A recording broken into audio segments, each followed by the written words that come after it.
Hey guys, and welcome to episode 2. Is it just me, or do socks have a secret escape plan? Alright, so tell me this.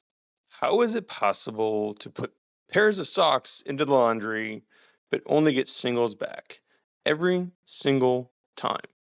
Because at this point, I'm convinced that socks have an agenda, a secret escape plan. A carefully organized underground sock revolution that we are all just ignoring. Yeah, and I know what you're thinking. Oh, maybe they just get lost in the washing machine or they fall behind the dryer. No, that's what they want you to believe. This is organized crime, a heist, a great sock exodus. So, the laundry machine is a sock eating portal to the unknown.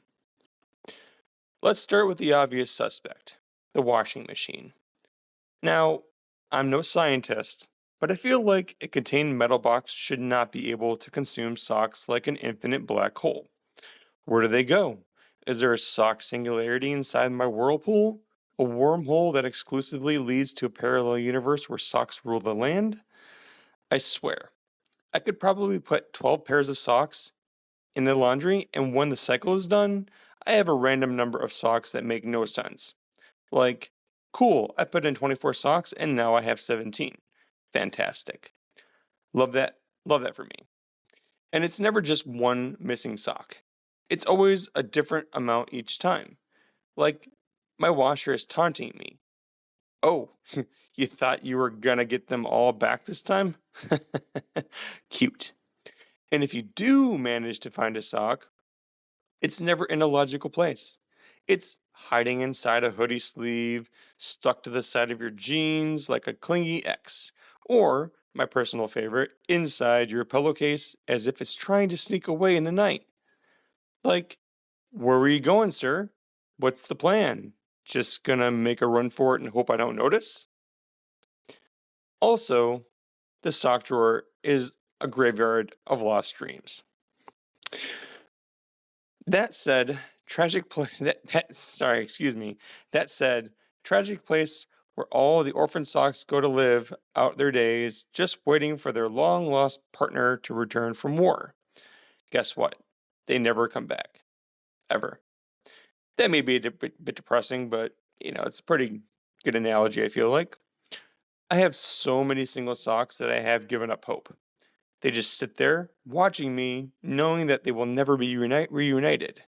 At this point, I feel like it should hold a memorial service for them.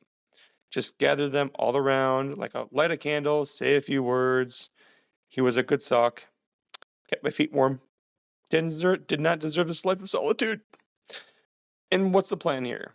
Am I just supposed to keep them forever?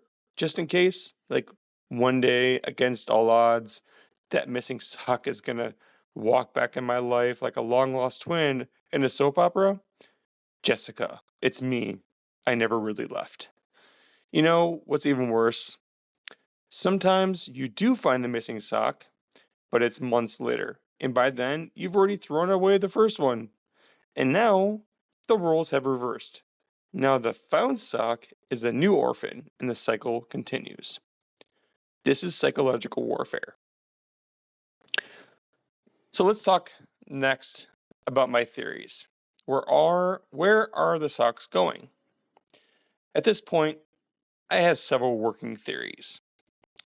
Number one, socks are sentient and hate us. They just got tired of our sweaty feet and decide to bail. Some go into hiding. Some fake their own death. Some escape to live a better life, free from the tyranny of laundry day. Number two, the dryer is a portal. And I'm really not even joking. There is no logical reason for socks to just disappear like this.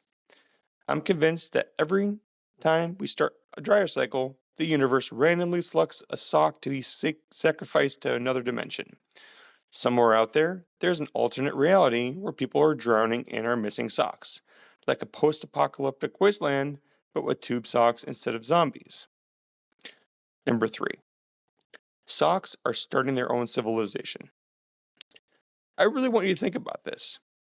They disappear one at a time, like they're being slowly recruited.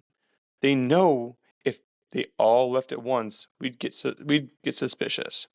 But one by one, they're making their escape, forming an independent society where where there are no shoes, no elastic stretchouts, and no accidental mismatching. They're in cahoots with other small objects. By the way, this is number 4. Ever notice how bobby pins and Tupperware lids also go missing in suspiciously high numbers? This is also not a coincidence. I think there's an entire black market of runaway small objects just chilling somewhere, laughing at us while we desperately search under our beds. Then we have sock matching, which is the futile effort. Don't even get me started on the desperation of trying to match socks. There comes a point where you just give up and start wearing mismatched socks like some kind of renegade. Like, I don't even care anymore. One's black, one's navy blue, whatever, fight me. Or worse, when you think 2 socks match, but the second you step into the daylight, you realize one is slightly different. And now you're out in public, looking like a total disaster, wondering if people can tell that one sock is slightly shorter than the other. At this point, I don't even know why I buy socks in pairs. The moment I bring them into my house, they already have an exit strategy. I should really just probably buy singles from the start and accept my fate. Ultimately, socks cannot be trusted. Look, I don't know what the solution is. I don't know if we should just accept our fate, if we should just start chaining our socks together like a prison gang, or if we should just stop wearing socks altogether. It may as well just go full Hobbit mode. But what I do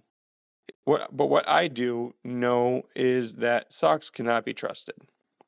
So, if you ever lost a sock and felt personally victimized, know that you're not alone. And if anyone has cracked the case, please tell me. Because I really refuse to believe that this is just bad luck. Anyway, guys, that's it for today's episode. Next time, we need to talk about something equally frustrating. Why the reply all button is the most passive-aggressive power move of all time. Now, I did talk about this last time in my last episode, but maybe the next episode will be about this, or maybe something completely random. Until then, guys, hold your socks close before they escape. Thanks for tuning in.